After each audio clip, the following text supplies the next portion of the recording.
At exactly 3:42 a.m., a silent alert flickered on the monitoring screens inside HSDC Holdings London headquarters, but no one noticed, the overnight security team already lulled by routine, unaware that $500 million had just vanished from their system, leaving behind nothing but a digital void and a blinking cursor.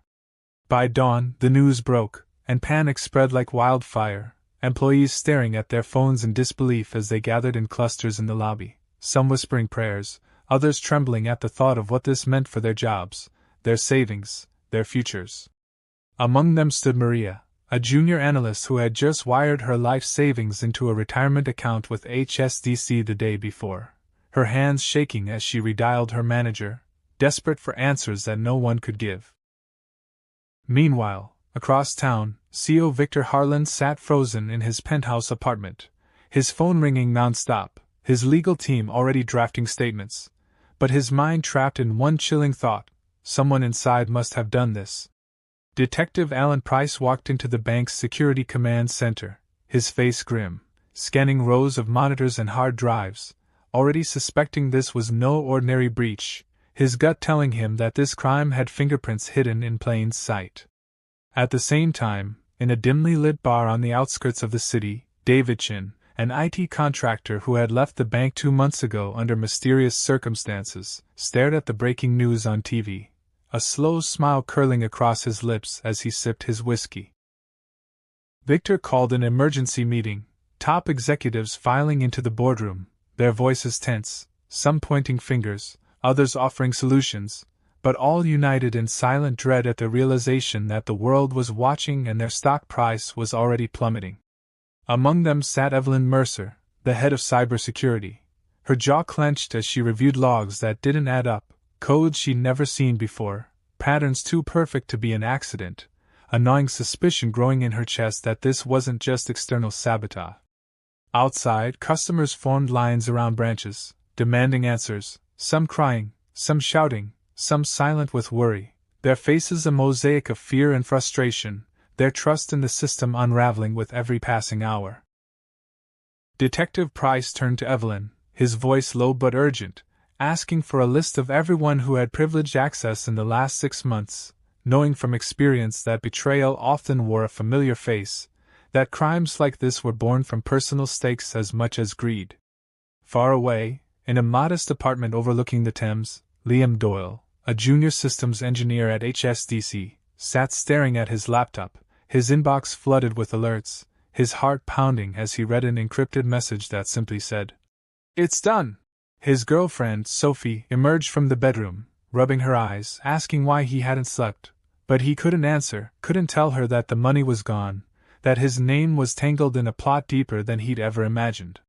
Meanwhile, at the international terminal of Heathrow, a woman in a grey trench coat checked in for a flight to Dubai, her passport clean, her bags light, but inside her tablet was a digital wallet holding fragments of the stolen fortune, scattered across countless accounts. Detective Price paced the floor of the command center, connecting dots on a whiteboard, names circled, arrows drawn, his eyes narrowing at the sudden resignation email sent by David Chin weeks before, the timing too perfect to ignore. Victor sat alone in his office, staring at his reflection in the dark window, remembering the day he hired David, a brilliant coder with a rebellious streak, a man who had once warned him that the bank's security wasn't as bulletproof as they believed. Evelyn pulled Liam into a quiet corner at headquarters, showing him access logs that linked his credentials to the breach, her voice trembling with betrayal as she asked him how this could be, his face pale, his lips forming silent denials. At that moment, in a luxury villa in Dubai, the woman in the trench coat logged into an offshore server, watching the funds begin to move again, her face calm, her eyes sharp, her name, Clara Monroe, former compliance officer at HSDC, fired last year after exposing internal fraud.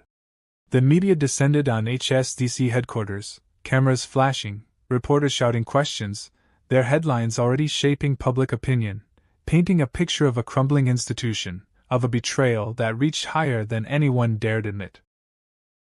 Inside the boardroom, Victor slammed his fist on the table, demanding answers, demanding scapegoats, while Evelyn stood her ground, insisting they couldn't rush to blame, that the trail was deeper, more layered, more personal than corporate sabotage. Detective Price traced Clara's last known connections, discovering an encrypted chat group that linked her to David and Liam, a digital triangle of betrayal. But the motive wasn't clear, not yet, not until he saw the payment logs from a shell company tied to Victor's own offshore accounts. Victor received an anonymous email with a chilling message. "You knew you profited, now you pay,"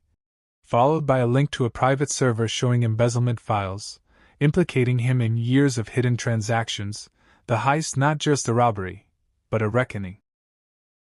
Evelyn confronted Victor, her voice shaking with fury as she laid the evidence on his desk, his face a mask of cold denial, but his silence louder than any confession, her loyalty crumbling as she realized the betrayal started at the very top.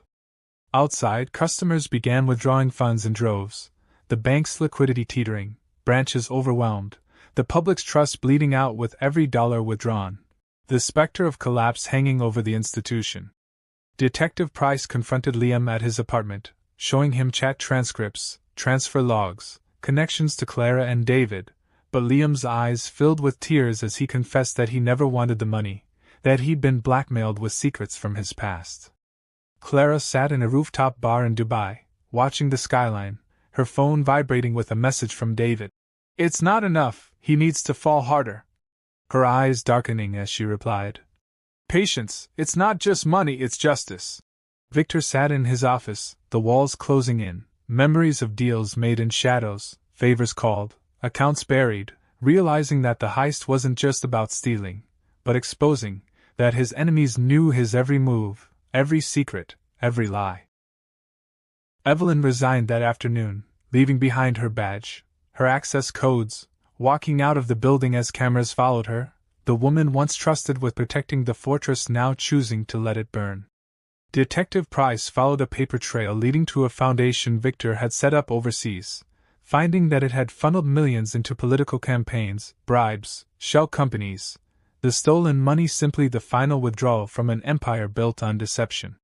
Victor's wife confronted him at home, tears in her eyes as she asked if the rumors were true, if their wealth had been a lie, their charity a cover, their family built on fraud, but he could only turn away, unable to face the ruin he had caused. Liam sat in an interrogation room, his hands shaking, telling Detective Price about the night Clara visited him, how she showed him proof of Victor's crimes, how she promised him protection if he helped her bypass one final firewall. David watched from a safe house in Bali, tracking news feeds, stock charts, public outrage, knowing that the heist wasn't the endgame, but the spark, the beginning of a reckoning that would ripple across governments and corporations alike. Clara transferred the last tranche of funds into a foundation for whistleblowers, her lips tight as she watched anonymous donations pour in, knowing that her actions had made her a fugitive, but also a symbol for those who had been silenced. Victor's lawyers scrambled to block investigations, but the walls were closing in, regulators launching probes, auditors descending, allies distancing, his name becoming poison in the financial world. Evelyn sat alone in her apartment, reading the news, wondering if she had been a fool to believe in systems, in protocols, in loyalty, wondering if betrayal was inevitable when power and greed danced too closely. Detective Price sat at his desk, piecing together the last fragments, realizing that the robbery had been planned not for money alone, but for retribution, a carefully orchestrated fall from grace for a man who had climbed too high on the backs of others. Victor walked into the boardroom one last time, facing his directors, their faces cold, their votes swift, stripping him of his title, his authority, his legacy crumbling beneath the weight of his own arrogance. Clara watched from afar as news broke of Victor's arrest, her eyes misty, knowing that the money would never undo the harm he'd caused, but that the truth had finally reached daylight, that justice had worn a quiet, patient face. David closed his laptop, gazing at the ocean, knowing that his role in the heist had branded him forever, but that sometimes, revenge wasn't about winning, but making sure the guilty never slept soundly again. Liam testified before regulators, his voice trembling, admitting his role, but also exposing the rot he had uncovered, his guilt heavy, but his conscience finally unburdened, his future uncertain. Victor sat in a holding cell, staring at the floor, his empire reduced to ashes, his name a headline of disgrace, his mind looping back to the choices he had made, the warnings he had ignored, the people he had betrayed. Evelyn joined a nonprofit for ethical tech, vowing to use her skills to protect the vulnerable, her heart still bruised, but her resolve stronger, her loyalty now to truth, not institutions. Detective Price filed his final report, his pen pausing at the last line, wondering if justice had truly been served, or if this was merely another chapter in a longer story of power and its abuses. Customers slowly returned to HSDC, their trust scarred but not broken, their faith in the system cautious, their savings trickling back as new leadership promised reform, audits, transparency.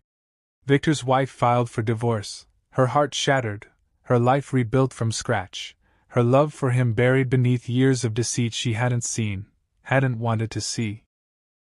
Clara disappeared from public view, her name whispered in hacker forums, her legend growing, some calling her a thief, others a hero, her legacy written in binary and betrayal. David left Bali, his passport stamped in unfamiliar countries, his money hidden in codes, his mission unfinished, knowing that corruption wasn't confined to one bank, one man, one system. Evelyn spoke at a cybersecurity conference, her voice steady, warning of insider threats, of moral blindness, of the danger of assuming loyalty in places where profit ruled all. Liam started a small IT consultancy, quiet and humble, offering services to small businesses, determined never again to be part of something so large, so faceless, so corrupt. Victor's trial began, the courtroom packed, his face gaunt, his eyes hollow, listening as witness after witness painted a portrait of greed, arrogance, betrayal, the man once untouchable now laid bare. And as the world moved on, as headlines faded, as fortunes shifted hands, Detective Price stood by the river at dawn, watching the city wake, knowing that the story wasn't over, that somewhere, in some dark corner, another betrayal was already brewing.